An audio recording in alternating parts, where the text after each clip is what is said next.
Militer Myanmar menggulingkan pemerintah demokrasi yang rapuh di negara itu dalam sebuah kudeta pada Senin 1 Februari 2021. Militer menangkap para pemimpin sipil, mematikan internet dan memutus penerbangan. Kudeta mengembalikan negara itu ke pemerintah militer penuh setelah rentang pendek demokrasi semu yang dimulai pada 2011 ketika militer yang telah berkuasa sejak 1962 melaksanakan pemilihan parlemen dan reformasi lainnya.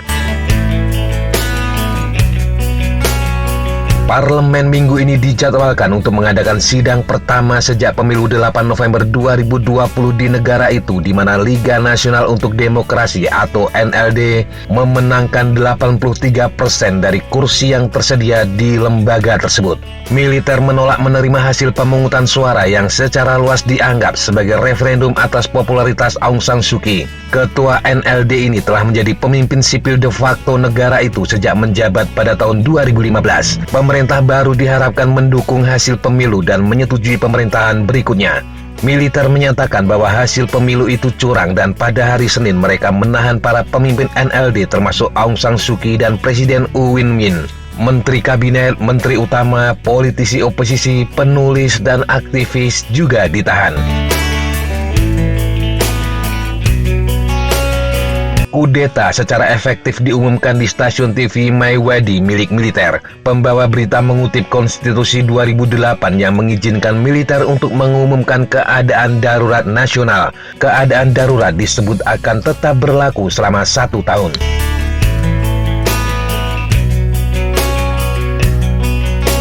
Militer dengan cepat menguasai infrastruktur negara, menangguhkan sebagian besar siaran televisi dan membatalkan semua penerbangan domestik dan internasional. Akses telepon dan internet diputus di kota-kota besar.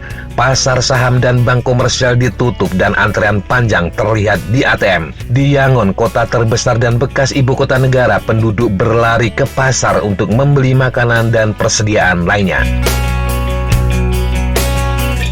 Militer mengatakan pihaknya telah menyerahkan kekuasaan kepada Panglima Militer Jenderal Senior Min Aung Hlaing. Tindakan tersebut memperpanjang kekuasaan Hlaing yang seharusnya pensiun sebagai Panglima Militer musim panas ini. Jaringan patronasenya yang berpusat pada bisnis keluarga yang menguntungkan bisa saja dirusak oleh masa pensiunnya, terutama jika dia tidak bisa mendapatkan jalan keluar yang aman.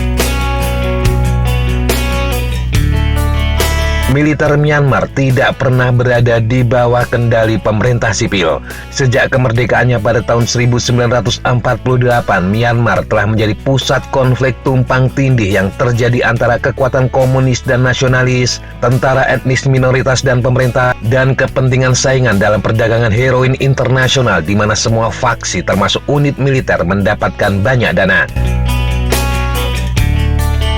Pada tahun 1962, 14 tahun setelah negara yang saat itu dikenal sebagai Burma merdeka dari pemerintah kolonial Inggris, militer atau yang dikenal sebagai Tatmadaw di bawah Jenderal Ne Win menggulingkan pemerintah sipil dan menempatkan rezim otoritas terpusat yang menggabungkan unsur-unsur sosialisme dan nasionalisme. Kudeta muncul sebagian karena kekhawatiran pemerintah sipil gagal menindak keras gerakan etnis minoritas dan sayap bersenjata terkait. Pada Agustus 1988, protes massal menyebabkan penggulingan Ne Win, tetapi junta militer baru yang tetap mengambil alih kekuasaan pada bulan September. Langkah ini memicu tindakan keras berdarah di mana ribuan orang terbunuh. Meski demikian, junta mengadakan pemilihan umum multipartai yang demokratis pada tahun 1990. Partai Liga Nasional Demokrasi yang dipimpin Suu Kyi memenangkan pemilihan dengan sangat meyakinkan. Junta menolak menerima hasil ini dan membatalkan pemilihan serta menangkap banyak anggota partai oposisi dan menempatkan Suu Kyi dalam tahanan rumah. Sebuah kondisi yang dia jalani selama 2 dekade. Menyusul gelombang baru protes massa pada tahun 2007, kepemimpinan militer Myanmar kembali mengambil langkah-langkah transisi untuk menuju demokrasi multipartai dan pemerintahan sipil. Tetapi kali ini militer mengambil langkah-langkah sebelumnya untuk memastikan tidak kehilangan pijakannya di aula kekuasaan. Militer mencadangkan kementerian utama dan 25 kursi parlemen untuk orang yang ditunjuk militer serta tidak melalui pemilihan umum. Militer juga mengeluarkan konstitusi baru untuk mendiskualifikasi Suu Kyi dari kursi kepresidenan.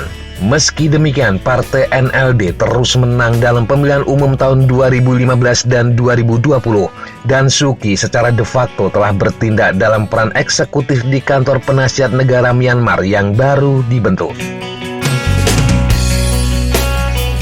Namun militer menolak untuk tunduk pada pemerintah sipil dan mengejar agendanya sendiri, termasuk kampanye manipulasi media sosial terselubung yang menargetkan kelompok minoritas Rohingya.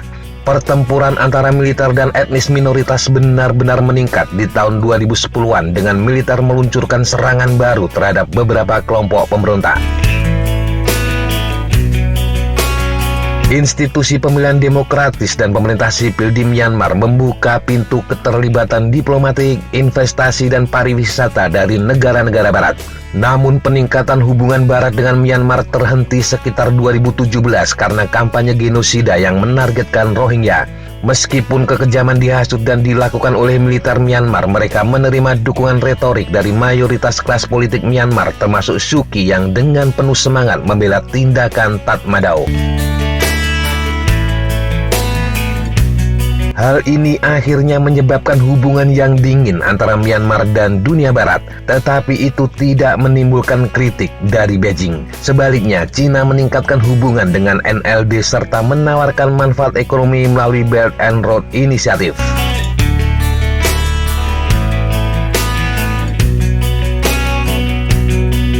Kudeta militer akan semakin memperburuk hubungan antara Myanmar dengan negara-negara demokrasi di Asia, Eropa, dan Amerika. Hal ini akan menciptakan kekosongan yang mungkin ingin diisi oleh Beijing dengan menawarkan dukungannya kepada pemerintah Tatmadaw. Sama seperti ketika Cina meningkatkan hubungan dengan pemerintah militer Thailand sejak merebut kekuasaan dalam kudeta pada tahun 2014.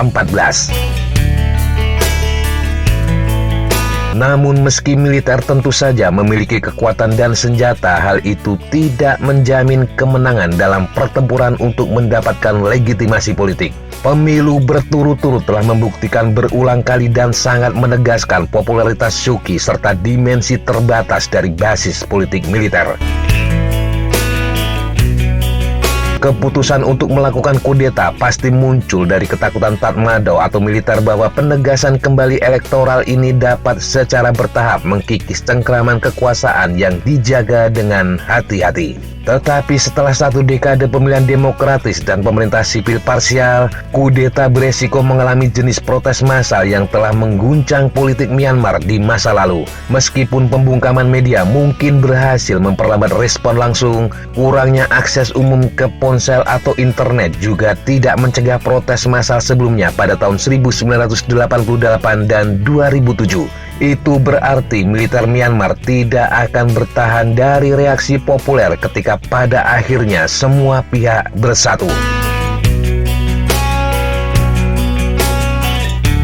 Demikian sahabat Jejak Tapak, informasi yang bisa kita sampaikan untuk kesempatan kali ini. Sampai jumpa di kesempatan yang berbeda. Tetap kunjungi kami di www.jejaktapak.com dan www.flashzona.com. Tetap semangat dan jaga kesehatan. Salam Fly Like an Eagle, Fight Like a Falcon.